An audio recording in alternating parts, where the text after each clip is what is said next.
Bismillahirrahmanirrahim. Assalamualaikum warahmatullahi wabarakatuh. Tidur merupakan kebutuhan manusia dan aktivitas yang sangat menyenangkan untuk mengistirahatkan tubuh kita yang kelelahan setelah seharian bekerja. Manusia hampir menghabiskan sepertiga hidupnya untuk tidur dan beristirahat. Tentu saja hal ini sangat masuk akal mengingat setiap harinya kita butuh waktu tidur beberapa jam untuk kembali memulihkan stamina tubuh. Rasulullah Shallallahu Alaihi Wasallam bersabda bahwasanya tubuh memiliki hak untuk beristirahat. Namun, ketahuilah terdapat beberapa waktu yang dilarang untuk tidur dan salah satunya dapat mengakibatkan kita sakit jiwa. Banyak orang yang masih kurang memperdulikan tentang waktu tidur yang baik. Dalam video kali ini, admin akan berbagi tentang waktu-waktu yang tidak diperbolehkan jika digunakan untuk tidur. Rasulullah Shallallahu Alaihi Wasallam telah menyampaikan terdapat 5 waktu tidur yang dilarang dalam Islam. Namun sebelumnya, berikan dukungan kalian pada kami untuk menebar syiar dakwah dengan menekan tombol subscribe dan tekan tombol loncengnya, agar kalian semua selalu dapat notifikasi video terbaru bermanfaat selanjutnya dari channel ini. Jangan lupa juga untuk share video ini ke sahabat atau keluarga kalian agar mereka tahu apa yang kalian tahu. Jangan lupa juga untuk berinteraksi dengan kami atau penonton lainnya melalui kolom komentar. 1. Tidur setelah sholat subuh atau tidur di waktu pagi. Tidur di waktu pagi dapat membahayakan kesehatan tubuh, menimbulkan rasa malas dan tidak bersemangat untuk melakukan aktivitas pada sisa harinya. Tidur setelah sholat subuh tidak akan mendapatkan berkahnya pagi hari, dapat menghambat datangnya rezeki. Selain itu, tidur pagi bukanlah hal termasuk akhlak dan kebiasaan para salafus soleh, dan tidak sesuai dengan perintah dalam petunjuk Al-Quran dan As-Sunnah. Ibnu Qayyim berkata, ada 4 hal yang menghambat datangnya rezeki, yaitu tidur di waktu pagi, sedikit sholat, malas-malasan, dan berkhianat. Dampak negatif yang dapat ditimbulkan karena tidur di pagi hari terhadap kesehatan tubuh diantaranya, yakni dapat mengganggu masalah metabolisme tubuh. Keadaan badan akan menjadi lemah dan lesu, serta akan menghilangkan waktu yang sangat produktif. Jika tidur terlalu lama, maka akan kehilangan banyak waktu produktif dalam sehari.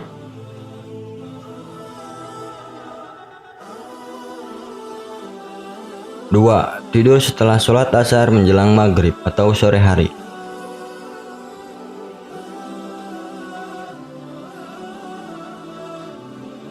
Tidur menjelang maghrib sangat berbahaya bagi kesehatan fisik dan psikologi manusia.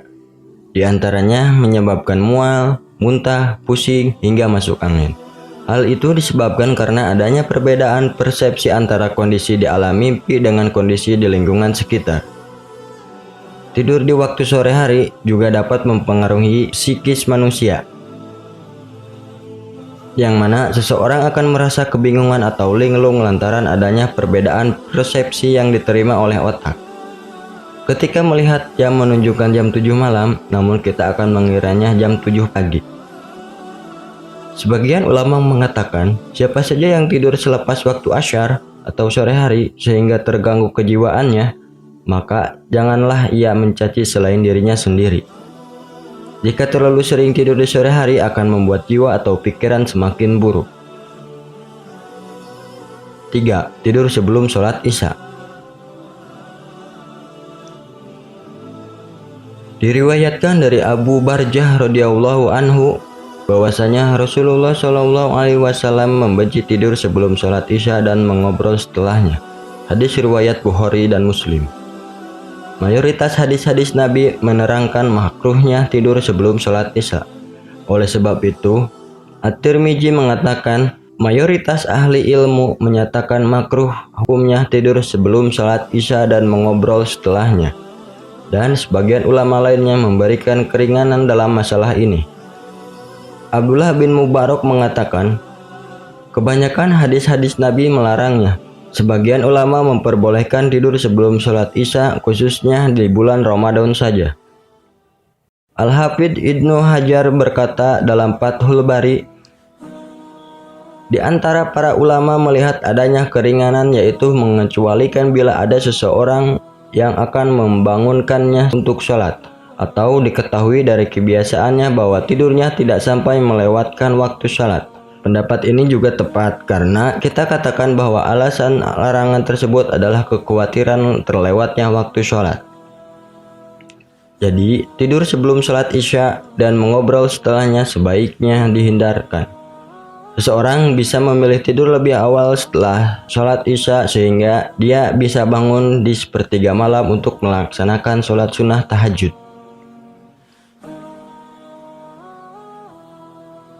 Empat, tidur setelah selesai makan. Nabi Muhammad SAW bersabda, "Janganlah kalian langsung tidur setelah makan, karena dapat membuat hati kalian menjadi keras." Hadis riwayat Abu Nuaim dari Aisyah radhiyallahu an. Jika setelah selesai makan langsung tidur, maka proses pencernaan tidak berjalan secara maksimal sehingga menyebabkan ketidaksempurnaan dalam proses pencernaan. Karena tidur setelah makan juga dapat membahayakan kesehatan. Menurut penelitian, tidur setelah makan dapat meningkatkan risiko mengalami serangan stroke. Stroke bisa terjadi disebabkan oleh kerasnya kerja sistem pencernaan yang berdampak pada meningkatnya tekanan darah, kadar gula darah, dan kolesterol yang nantinya bisa memicu terjadinya stroke. 5. Tidur sepanjang hari. Tidak baik tentunya jika kita tidur sepanjang hari, kecuali dalam keadaan atau kondisi yang tidak memungkinkan seperti sakit. Terlalu banyak tidur tidak dianjurkan dalam Islam dan hukumnya makruh. Banyak tidur dapat mematikan hati dan menimbulkan kemalasan dan gangguan kesehatan tubuh. Rasulullah SAW telah memberikan isyarat tentang banyaknya tidur adalah gangguan syaitan, sebagaimana tersebut dalam sabda beliau yang bersumber dari Ibnu Mas'ud. Ibnu Mas'ud berkata, diceritakan Allah Subhanahu wa taala kepada Nabi Muhammad SAW tentang seseorang yang tidur hingga subuh. Sabda baginda Nabi, itulah orang lelaki yang dikencingi oleh syaitan pada kedua telinganya. Hadis Bukhari dan Muslim. Tidur terlalu lama atau oversleeping bisa jadi pertanda hadirnya gangguan yang berhubungan dengan sejumlah penyakit baik fisik maupun mental seperti depresi.